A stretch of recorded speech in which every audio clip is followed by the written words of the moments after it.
నిన్నారాధించెదను తండ్రి దేవా నానందమా నీ బడిలో నాకు సుఖము నీవు చేసిన మేలను తలంచుకొని నిన్ను జీవించెదను నా కన్నీటివే దేవా నా బ్రతుకు నీకే ప్రభువా నా కన్నీటివే దేవా నా బ్రతుకు నీకే ప్రభువా నీ చేతిలో చెక్కుకొంటిని నన్ను ప్రభువా నీ నీడలో దాచుకొంటిని నన్ను దేవా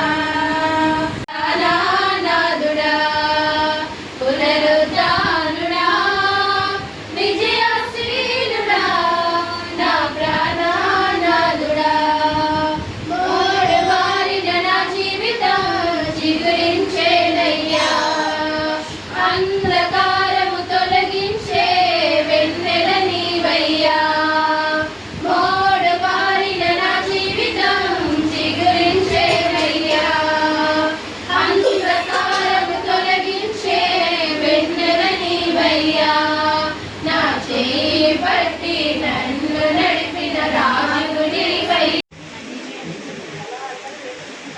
ఎలా అల్లరి లేపుచున్నారు జనములను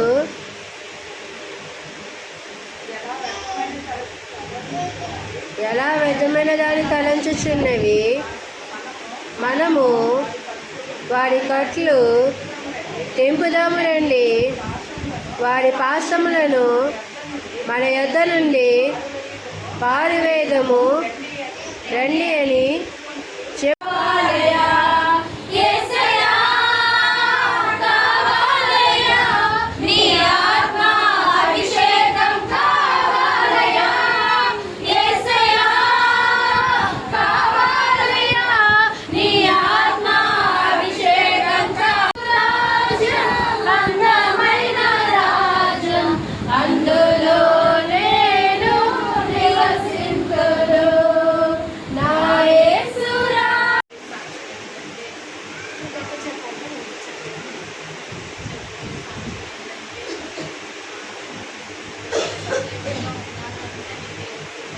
ఆమేన్.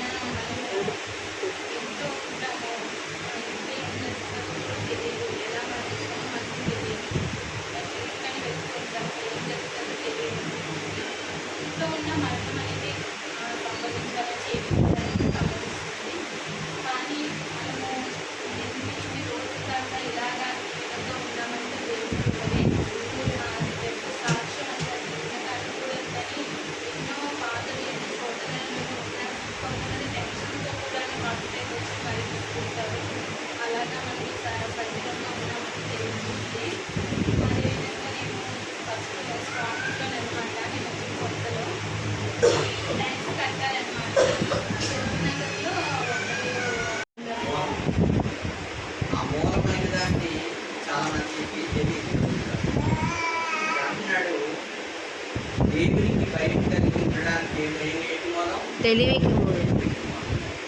అసలు తెలివితేటలంటే ఏమనుకుంటున్నారంటే ఈ లోకంలో చదువు ఒక తెలివి అనుకుంటున్నారు, లేదంటే రాజకీయంలో ఉంటే తెలివితేటలు అనుకుంటున్నారు, లేదంటే 10 మందిని కొడేసుకుంటే తెలివితేటలు అనుకుంటున్నారు, లేదా 10 మంది మధ్యన ఒక పదవి కలిగి ఉంటే తెలివితేటలు అనుకుంటున్నారు, లేదా 10 మంది లోకంలో ఉన్న వాళ్ళందరినీ వెంటేసుకుని తెలివితేటలు అనుకుంటున్నారు. కానీ అక్కడ ఏమంటాడంటే దేవునికి భయభక్తిని కలిగి ఉంటే తెలివికి మూలం.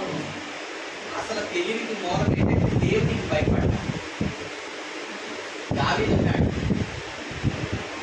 దావీదు జీవితం సౌలు ఉన్నాడు, సౌలు జీవితంలో ఎన్నో యుద్ధాలు చేశాడు, దావీదు జీవితంలో ఎన్నో యుద్ధాలు చేశాడు. కానీ సొలొమోను జీవితంలో యుద్ధాలు అసలు చాలా చెప్పాలంటే సొలొమోను కాలంలో యుద్ధాలు అనేవి రాకుండా